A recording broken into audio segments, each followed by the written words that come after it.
Hey, you buttheads of the past, present, and future. This is Nate Hackman, currently playing Biff on Back to the Future on Broadway. And this is the Theater Podcast with Alan Seals.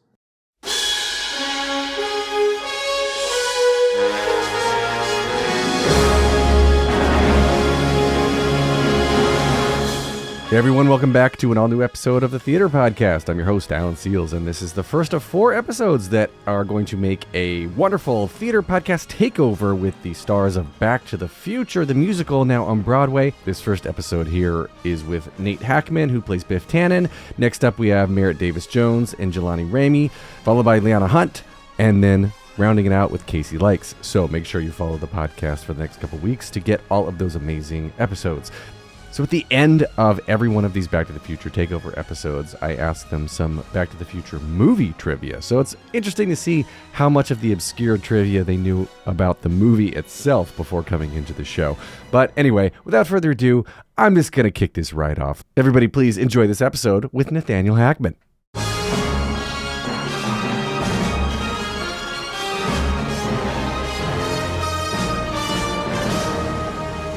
Today's guest is an incredibly versatile actor who has held many roles alongside many of the world's greatest orchestras. He's played both Jean Valjean and Javert in Les Mis on Broadway, in addition to, of course, iconic roles like Jekyll and Hyde and Hunchback of Notre Dame. For the internationally televised BBC Proms at London's Royal Albert Hall, he was Curly with the John Wilson Orchestra in the acclaimed production of Oklahoma. Also an opera singer, he's an alumnus of the prestigious Marola Opera program in the San Francisco Opera and has performed with the Virginia Opera, Michigan Opera, Opera Theater St. Louis, San Francisco Lyric Opera, and many others. On the concert stage, he's appeared with the John Wilson Orchestra, Sinfonia of London, Hong Kong Symphony, San Francisco, I can't even say San Francisco Opera Orchestra, Springfield Symphony. Oh my God, I got to cut half of this because we'll be here all day. He's now an incredible non-operatic turn of events. He can be seen as bad guy Biff Tannen in the current production of Broadway's Back to the Future. Nate Hackman, oh my God, man, welcome to the Theater Podcast. Thank you so much for having me. Dude, so you played both Jean Valjean and Javert at the same time on Broadway. That's insane. How did you just like went back and forth, one side or the other? Yeah, they never, the only way I knew was which costume was set up for me because they never let me wear both costumes at the same time. Well, they only showed you, it was top half and bottom half. So right, exactly. They lifted the scrim one way or the other.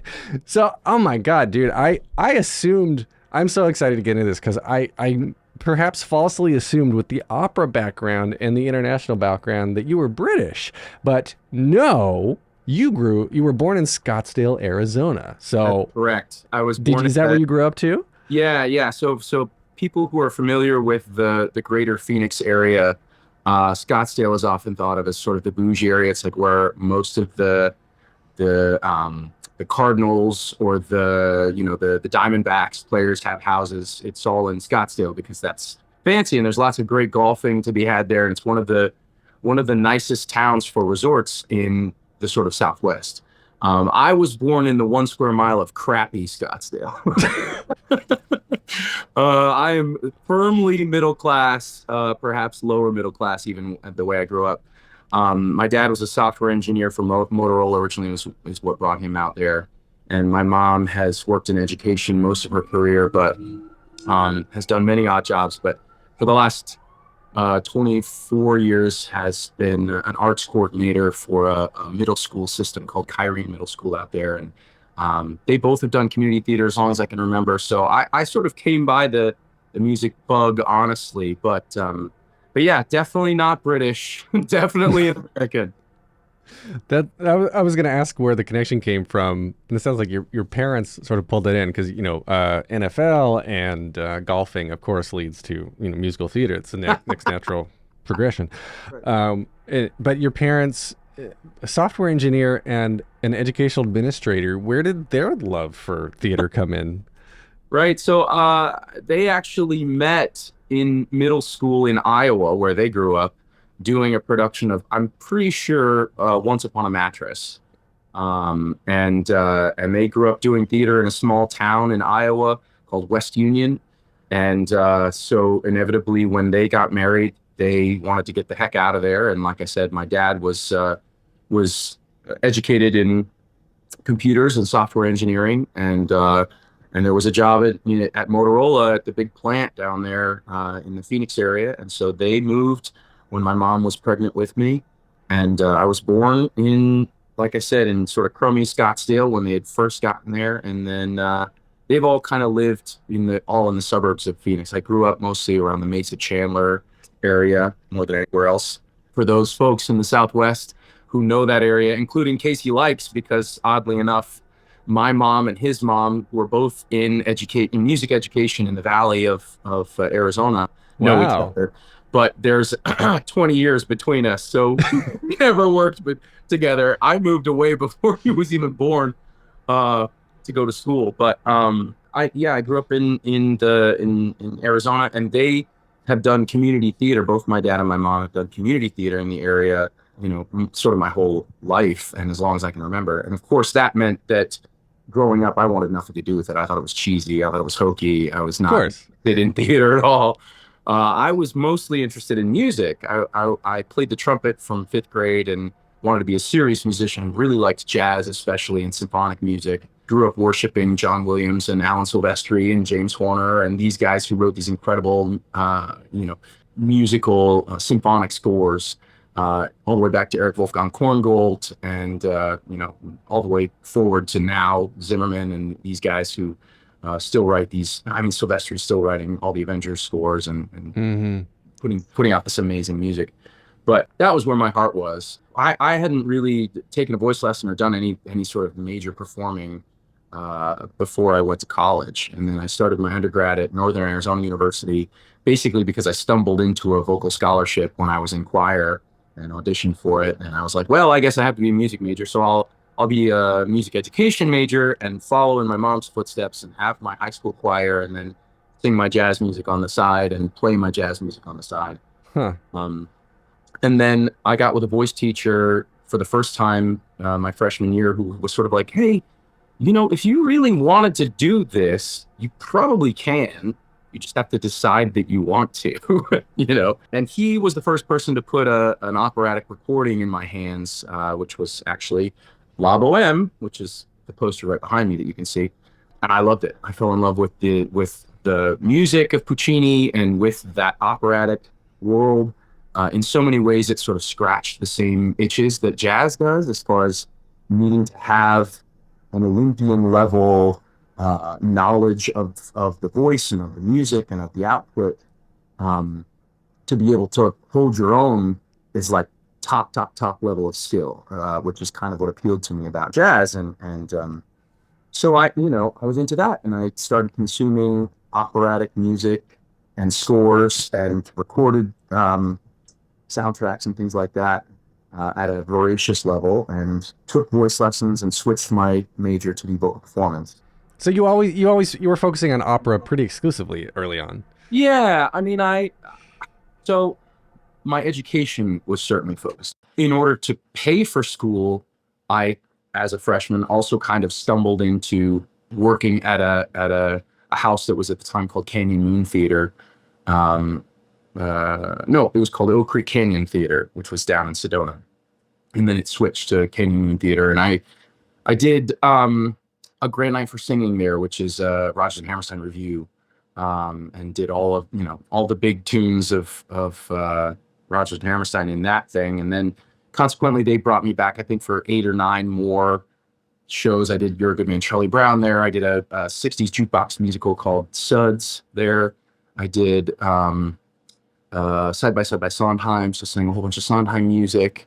I just got to do a whole bunch of really fun, amazing music theater shows professionally at a small black box theater, sort of by night, as I was learning to sing operatically.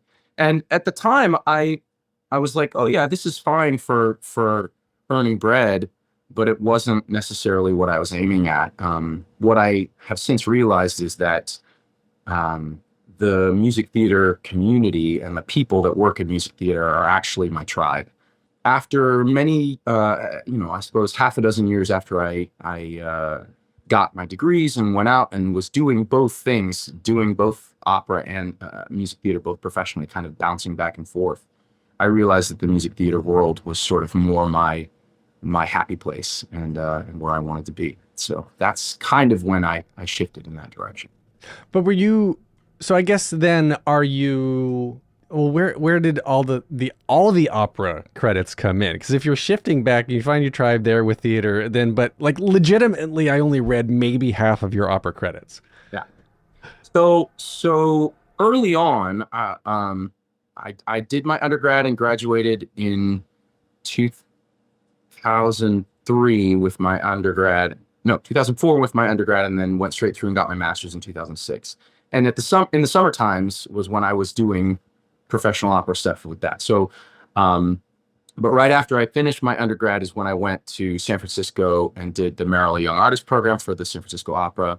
And I was working in the greater Chicagoland area, doing a bunch of little things there as well. And then kind of filling in the gaps with music theater gigs, because the way that the opera company business works is oftentimes a year or two or even three ahead of time, you're scheduled out for things.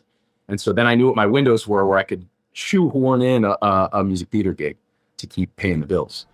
Wait, so that's interesting. So I would have, I know very little about opera world, and I would have assumed that given, I guess, the additional vocal demands, okay, maybe I'm making so many assumptions here that opera is more vocally demanding than musical theater. Who knows? But I would have assumed that it would have been as lucrative, if not more so, especially if you're getting asked to travel all over the world and do these great performances. But it doesn't sound like that was the case. Well, I think, there's a lot to unpack in that question. And as you say, it's one of those things that takes a little bit of knowledge of both things. And in music theater and in opera, both at the entry level, paying your bills, doing the entry level of opera or doing the entry level of music theater is a challenge. And so working like a dog is the answer. It means never stopping, right? At the top levels, hopefully we're at a place where we can support a family and do those things in both the opera and the music theater world. But everybody's crying poor and has been for decades, as far as like our audience is drying up and various things. And I've been very lucky to get a few lucrative gigs in both worlds. But, the grand scheme of things, or the true picture is that the working opera singer and the working music theater singer often have to take jobs that are perhaps slightly less lucrative than we would wish, just in order to be able to get through to the next thing. And I'm like I said, I'm very lucky. I have gotten to pretty much pay my bills being a professional singer for over 20 years, whether it's in opera or music theater, with the exception of COVID, because we all lost gigs on that one. But I had a building career in the opera world, and I was, like I said, sort of filling in the gaps with music theater.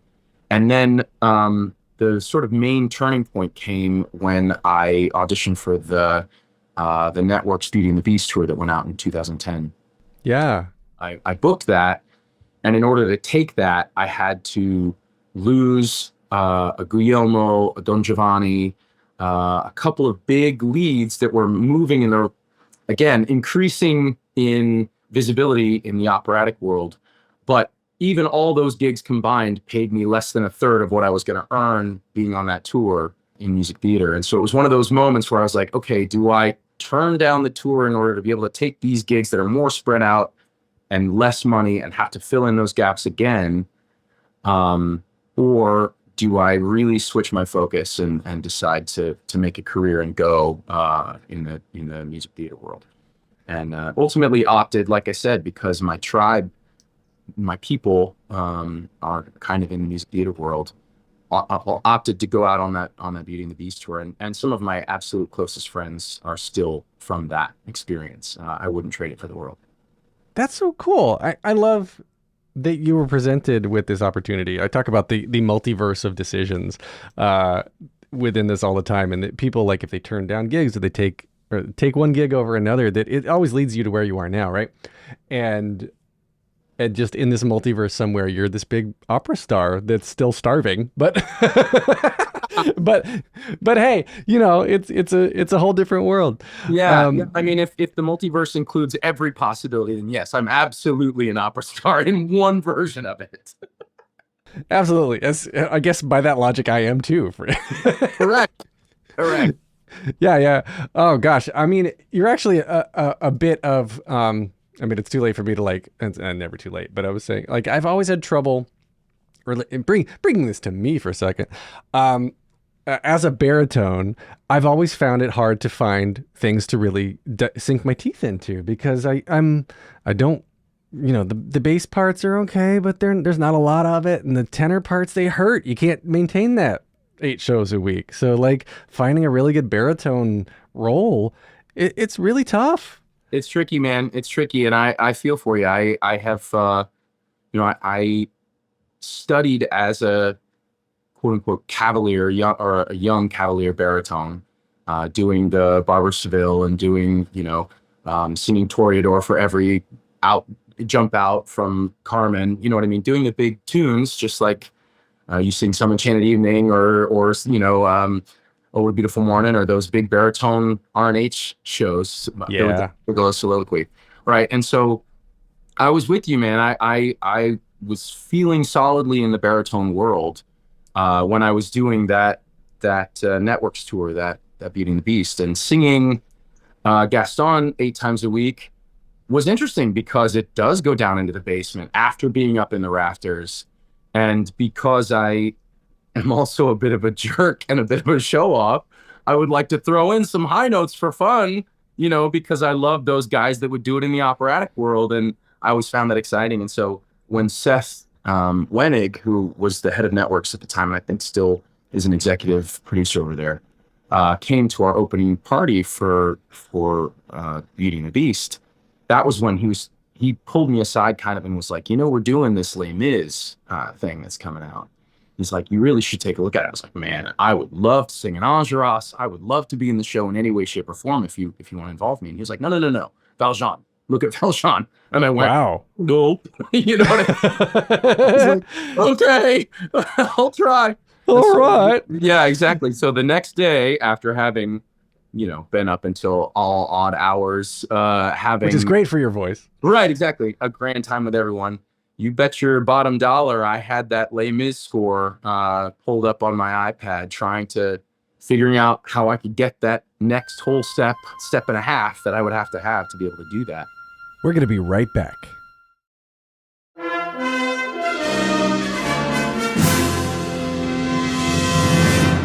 I came out of school with a very solid A flat and an A natural most days, a few times.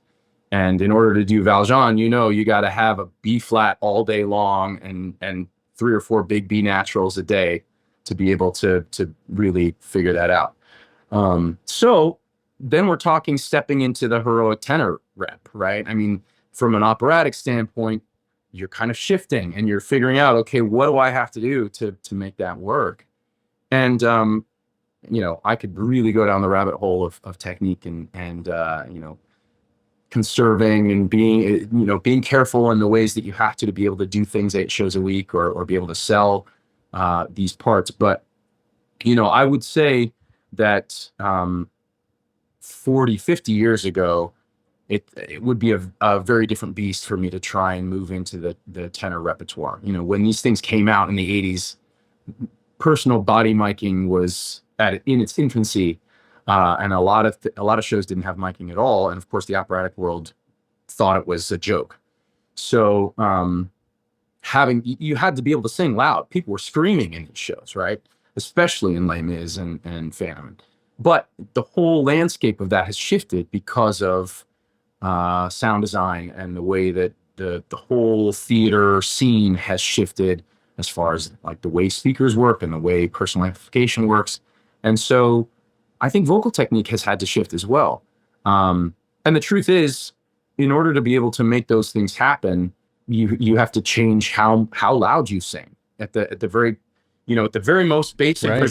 Like, this is my color palette to draw from, as far as this is the softest note I can sing sustainably, and this is the loudest note I can sing sustainably. In the operatic world, you're using like this range of your volume, right? Much smaller. It's the top 30-40% of that. In music theater now, you're using mostly the bottom 30 to 40, even 50%. Like, maybe you get a couple of big rambunctious high notes, but you're going to piss off your sound designer if you do that too many times. You know what I mean? And you can't use the lowest stuff either, because again, it's right here, and they're going to be unhappy having to jack you up to sing that stuff. So unless it's Bring 'Em Home, in which case you're singing God on high, and most of it, you're hardly singing any louder than your pianissimo version of that. And that's what it takes when it actually comes down to it, to be able to sing those roles where you have to have a low F. You'll wear a different chain for Javert, and then also high B natural 24601. You can't do that with full voice and Jesus, full freaking range. You know what I mean? Yeah. You have to be singing at 60% of your volume and no louder, otherwise you're gonna blow it out. Like exactly what you were talking about with finding a good baritone stuff, man. If you're singing soliloquy, you've got a top G and that's it, then yeah, you can really, go in there and use some muscle, but it's not available the same way if you're doing Les Mis. I wish I was trained enough to maintain a conversation with you technically when it comes to this kind of thing, because I'd love diving into this world, and I it's one of my only regrets in life is not continuing with really any instrument and learning to read music fluently and whatnot. Well, but I'm not trying to proselytize for a studio. I'm not building a studio here, but I'm always happy to get behind a piano with somebody and just chunk through some stuff and tell you what I think about what you're doing, and like maybe give you a couple little things that can help you out. So anytime, brother, let's get together. I appreciate it. Doesn't have to be on the podcast, but it can be if you want to. I need to get some good solid high baritone karaoke songs. Yeah, correct. Yeah. Mm-hmm. So let's shift over to Back to the Future, of course. I've seen it several times because I just love the show. I'm so glad to hear that. Yeah, it's so good. And when I first saw you, and I was like, oh man, that guy, I can see why he was cast. Like, he looks just like Biff Tannen. And then you opened your mouth, and I'm like, oh, that's why he was cast, because he could really sing. And I mean, do you get that a lot? Because I feel like you do have a similar sort of body structure and hair color and whatnot to the original Biff. So I mean, do you hear that a lot? Oh yeah. I in the most flattering of ways, especially at the stage door, I hear all the time that I'm making Tom Wilson proud, which I really hope is true. I have the utmost respect for his work in the film and for the things that he and Bob Zemeckis and Bob Gale created when they did this whole thing originally and created this universe. I grew up on those movies. I told you a little bit, hinted at my age. So I am the right age for the person who wore out the videotape on the original one. I mean, literally knew every word. In fact, I remember recording it on TV, and I watched it so many times that I had the freaking commercial breaks memorized. You know what I mean? Like all of that. And I have visceral memories of the second and third one specifically coming out in theaters. And like, I'm not sure what age you are, but I remember going to Pizza Hut and buying the glasses from 2015. There was like 4 or 5 different ones you could collect, and you had to, you know what I mean, spend $9.99 and you get the sunglasses. And I had the whole set, and I had the poster on my wall of Cars of the Future from 2015, and I wanted a hoverboard more than I could express. I'll be 43 next month, so I'm right this year. So right there with you. And I for a long time, legitimately, after I saw Back to the Future 2, I was like, I'm gonna invent a real hoverboard. I gave this serious thought. Correct. Yeah. I'm like, all I gotta do is go with electromagnets. Did we do? I'm like, that was, I'm just Yeah. my stupid whatever, 10-year Yeah. old brain or whatever it was at the time. I was like, you know what? Exactly. I think I'm just gonna ignore the laws of physics. I'm gonna do this. Yeah. Yeah. I have been a devotee of this franchise and this intellectual property for as long as I can remember. I mean, honest to God, my first big boy car purchase that I had to pay a car payment on was a 1999 black Toyota Tacoma 4x4 because of Marty McFly's truck. I mean, I love these movies. And so I knew going into the process of this, even from the very first callback, I went in and said, "Hey, thank you all so much for seeing me again. Thank you for the opportunity to get to do this in front of you again. I need you all to know that I have the utmost respect for what Aiden is doing on the West End because I'd seen it at that point.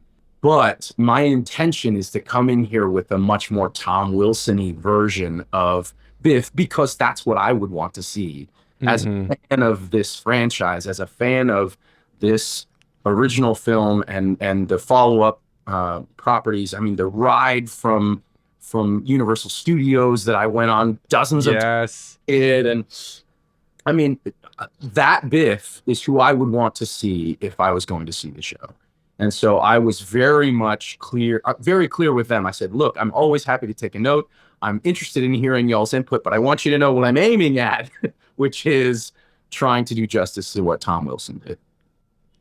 Wow. Did they say like, oh, okay, let's see it, or were they like, was it a convincing conversation, or was it a like, okay, Well, I will say we never, in my hearing, ever got any notes from John Rando or from Bob Gale or from anybody who was in the space to try and make it more like the film. There were moments when Bob Gale would say, Bob Zemeckis told Michael Fox this thing. He would reflect some notes that were given to try and give us some context of what the world was. But it was never like, hey, Hugh, remember Crispin does this thing, so make sure you're doing more Crispin. And it was never that. And I never right? got any direction to make it more like Tom. But I do think that everybody who's in the room understands how important it is to the fandom and to the people who are devoted to this in a nearly religious fashion, how important it is to them that we do honor to the original versions of these characters. And I mean, like I said, I it was what what I would want to see as a person who came to this musical. So it's about having those touchstones and those memories that bring you right back to that nostalgia and that moment and that feeling that you had when you first saw the film, right? It's like, oh, that's the world. That's where we are. I remember that thing. And that's Yeah. what I'm going for more than anything else, I think. Oh, I think it works really well.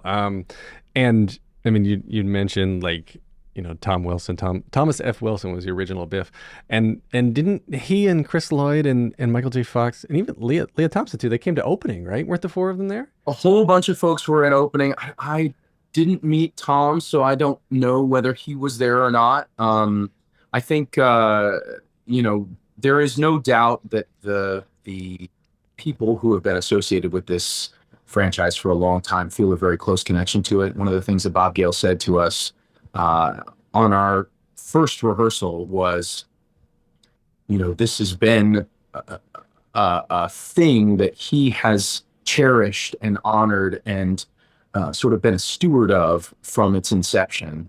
And he said, you all are now a part of the Back to the Future family, and that is Yeah. much how it feels. When we have met anybody who's been associated all the way through, I mean, I got to spend half an hour chatting with Huey Lewis, which just lose my mind. I literally cried all over him. And Alan Silvestri and these people who have been potentially peripheral to what was a film are part of this family in a way that very much feels connected. So it was lovely to get to hold Leah Thompson's hands and just say, "Oh my gosh, I owe you so much as an actor and as a performer, and now getting to make Broadway principal debut in a thing that you created. It's just, it's amazing, and you can feel the camaraderie and the companionship that comes from all those people. It's nice to know that Bob Gale was so involved. For those who don't know, Bob Gale and Robert Zemeckis, created the original Back to the Future. So it's I think Bob Gale doesn't get enough recognition for his work on the film because it was originally his concept. Yeah, that's correct. I mean, the Bobs sort of created it together, but it was definitely it was Bob Gale's baby. Yeah. Certainly something that he based on a very specific experience in his life I mean, he'll tell you he's a storyteller, so he'll tell you the whole story. You can look it up online too, but it's essentially like finding an old yearbook with his dad in it that his dad was the class president, and he had no idea that his father was the high school class president. And that made him extrapolate, like, if I met my father, because he went to the same high school that his father had gone to. If I'd met he was like, I hated my class president. If I'd met my father, who was the class president, would I have hated my dad? And that sort of spun out into this, what if he goes back in time and met his father? So it was definitely Bob Gale's baby from the beginning. It is Bob Gale's universe in many, many ways. And Bob Zemeckis, shaped the whole thing that we saw in the film for sure. And has given all of us such amazing feedback and blessings every time we've met him. He's been really, really great. But Bob Gale was in the rehearsal process every day, and he's credited as the book writer. So the words are his, and he is, he's very, very much interwoven into every moment that we have on stage. What's really cool about the musical too is that the book, pretty much, other than changing the source of death from where the plutonium came from, it pretty much holds up. Yeah. It was just a wholesome family movie, which I was reading too is why Spielberg really loved it, because it was still at the sci-fi aside, it's still a coming of age story. It's a wholesome family movie where like you really care about all of the characters, and you want them to win.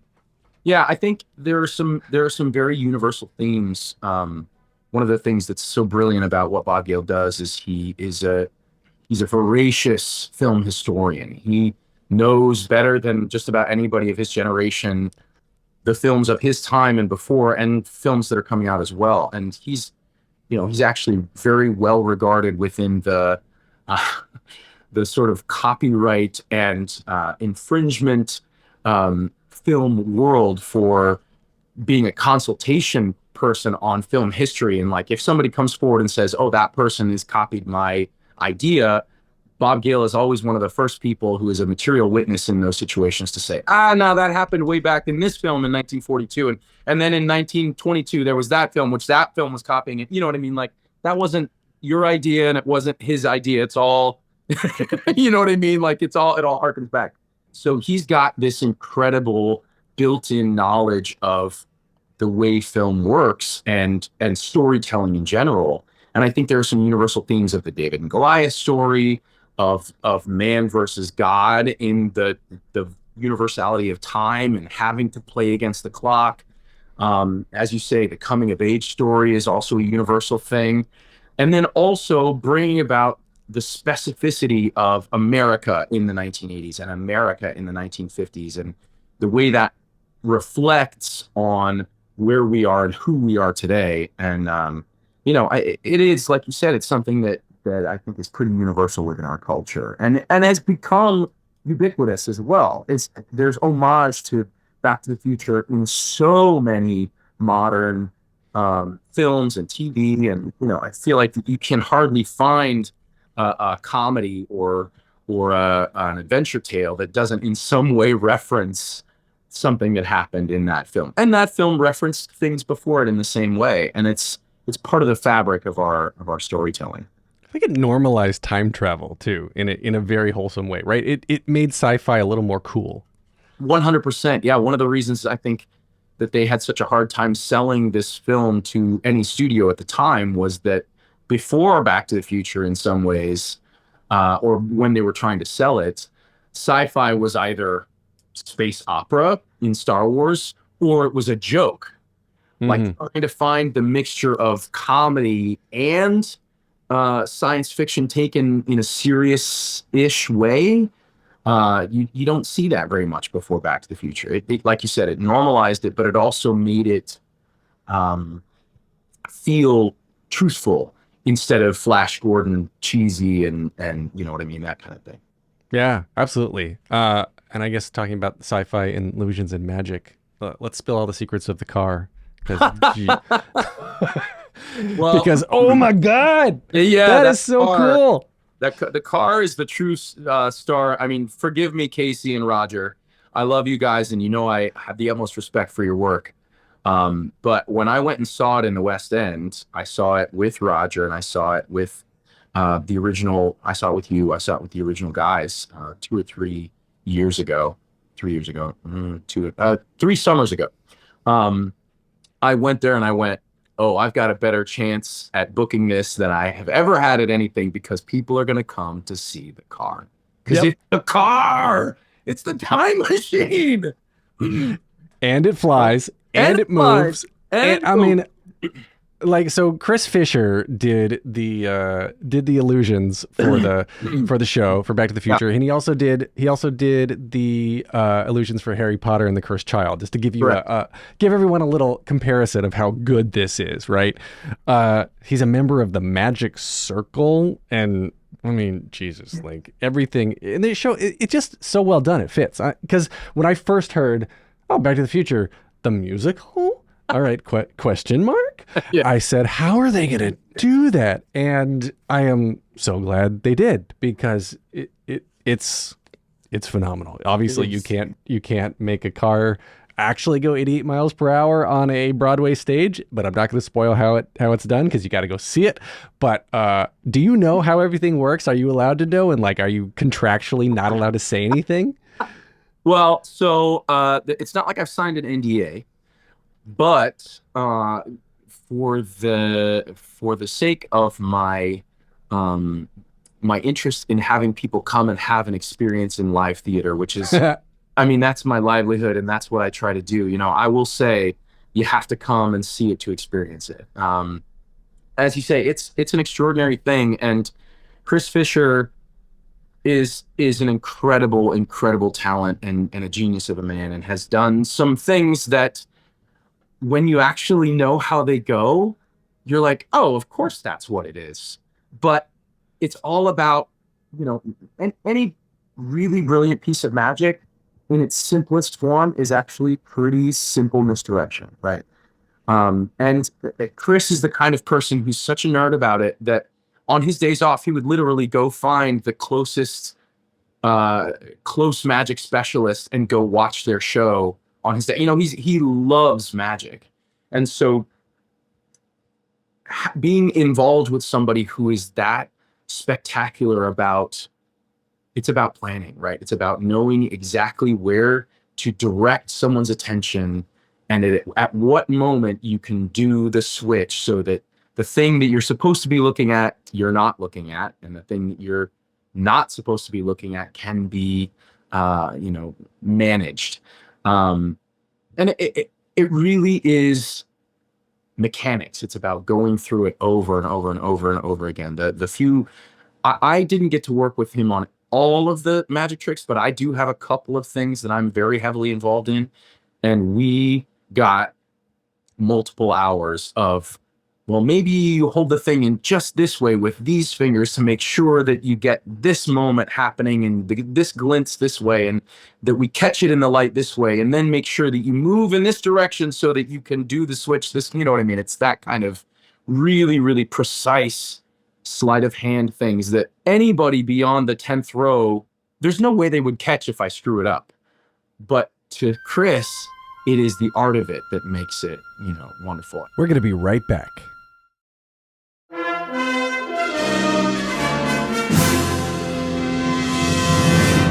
Skylar, who's also a resident over at Harry Potter, was also incredibly integral in helping me with just some of the the most basic, like, this is the angle, these are the audience, this is the way you have to hold your hand to make sure that you're getting exactly what we're looking for, and really practicing it and making it work. And I'm no magician by any stretch of the imagination. I have no experience with card tricks other than what my grandpa showed me. You know what I mean? Like, I'm not a master of sleight of hand in any way, shape, or form. But the stuff that these guys helped me with made me feel confident in those ways. And I think that's the other part of it, right? Is like, you have to not be able to see in our eyes, okay, here comes the magic. You know what I mean? It just has to be part of what we do.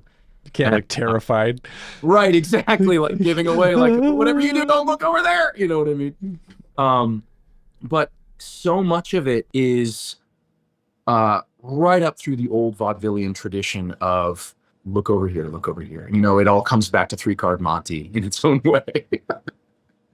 No, it is brilliant, and I just love everything about it. And so as we come to a close here, I want to do 5 quick Back to the Future movie trivia questions. See how much you know. All right.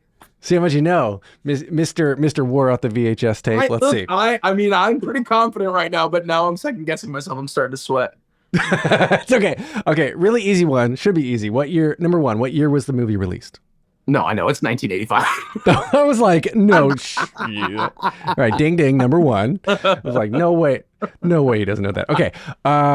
What was Marty McFly's original last name before the script was finalized? Oh, Marty. I don't know the answer to this. I've never read an earlier version of the script. McDermott. Marty McDermott. McDermott? Yes, McDermott. McDormott. McDermott. Good change. Yeah, good change. Also, Back to the Future. Okay, number 3. Back to the Future was almost not the name of the movie. What did the producers want it to be called? Oh, the producers wanted it to be called, like, Dr. Brown's Time Machine or something like that. There was some. Well, the original version in that Bob wanted it to be was like Dr. Brown and his Time Machine or something like that. And then the producers were wanting to call it something crazy. Spaceman from Pluto. Spaceman from yes. It was a reference to the Spaceman from Pluto or whatever it was. Yeah, there's this memo that's out there on the internet that's like, the producer was like, you need to call it Spaceman from Pluto, and on this page, and this page, change this dialogue so Marty says this, and it would have justified the whole thing. But it would have been the worst choice ever, because that doesn't hit. And it doesn't. Right. It's also not the thing. It's not the thing that it is. No. You mentioned that the script had a hard time getting picked up by studios, getting greenlit. Do you know how many times the script was rejected? This is question 4. Oh gosh. I know that they shopped it around to everyone. I know that Disney didn't like it because it wasn't family friendly enough. Yep. I know that Universal originally said no, and then they shopped it over to somebody else who the producer liked it, and then the producer left and went to Universal and took the script back to Universal with them. But it was, I have to say, it was at least 6, right? There were a lot. 44. So it was years and years of being rejected. 44 times it got rejected. Wow. And then it got made. Yeah. And that's with Steven Spielberg giving his stamp of approval at the time too. Right. He was a young Spielberg though. Like, he didn't have the reputation he has now. But still a hot commodity at the time. Yeah. Okay, last question then. 44, man. Insane. Okay, in the first act scene where Marty's band, the Pinheads, are auditioning for the High School Battle of the Bands contest, do you know who plays the school teacher who cut the band short, announcing, "Hold it, fellas, I'm afraid you're just too darn loud"? Yes, of course I know who that was. I talked to him for half an hour. It's Huey Lewis, and there you go. I love that moment, and I love that that's referenced. Incidentally, one of Bob Gale's first gifts to me was the I don't know if you've seen, there's a whole series of books that have been written by a fellow over in England that are the Shakespearean versions of, like, Shakespearean Star Wars and Shakespearean Back to the Future. It's like, as it's all written in iambic pentameter as though the script were a Shakespeare thing. Have you seen these things? No kidding. I'm talking about? You got to check it. I think it's called Get Thee Back to the Future. Okay. I want, I One of want to. Yeah, you have to look at it. One of my favorite things in that is that the teacher, who is the Huey Lewis, who is played by Huey Lewis, who's the character in that scene.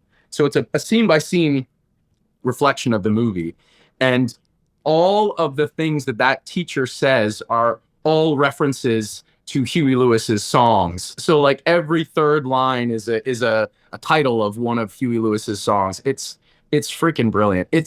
I mean, I'm such a huge fan of Huey Lewis's work, and I also wore out Sports and Picture This and Four as a kid. They were audio tapes at the time. Cassette tapes, as one may Cassette say. tapes, correct. Yeah. And so getting to talk to him was just amazing. But yeah, listening to Huey Lewis say, I'm afraid you're just too darn loud. I mean, that's like iconic because he's a rock singer from one of the loudest rock bands at the time. Oh, I know. I love that. All right. So now my standard closing questions. I normally have 3 that I use to wrap up every episode. I just want to add, or I guess it's not standard, but I wanted to wrap up real quick. In your bio on the website, you mentioned thanks to A and PP. Do you want to talk about who they are? Yeah, there is Alexander. That's my son who's 11. And Oh, he is my puzzle piece, which is Nicole. That's my wife. oh, I love it. All right. So now the questions I ask everyone to wrap up. Number 1, what motivates you? I am a spiritual person. I grew up in the Christian faith, and so there's a lot of desire to be of service and desire to be of good to humanity. In theater, there's a sense of communion and community that happens between the actors and between the actors and the audience that I find to be unique in that particular art form. I don't know any other art form that does it in that way, other than live theater. That motivates me hugely. I also like to choose joy and spread light and find ways to make people around me and myself happy and find ways to aspire to be inspired.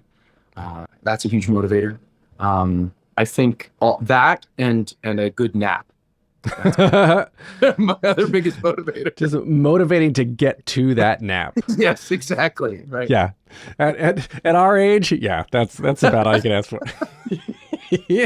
All right. So next question then, what advice would you give to your younger self and younger people listening now starting out down a similar path?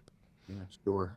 I would say the biggest piece of advice that I would give is to find your voice and understand your brand and your motivation and the things that you want to do.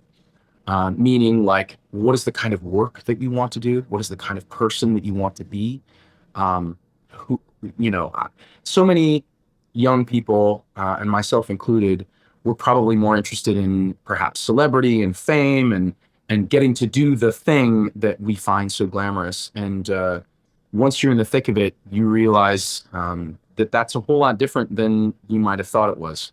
And so you have to decide why you're actually doing this if you want to continue with it. And for me, the best thing to do is to chase the art and to be able to make something that is greater than the sum of its parts. I bring a lot of things to the table as far as experience and tools with regards to singing and with regards to experience and acting and those kinds of things.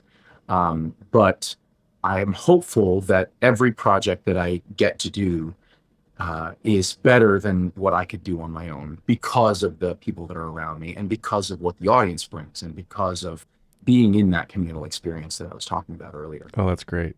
So that's what it is. It's finding that thing for yourself. Last question then. If you could only see one show for the rest of your life, but you can see it as many times as you want, what would you see? That's a toughie.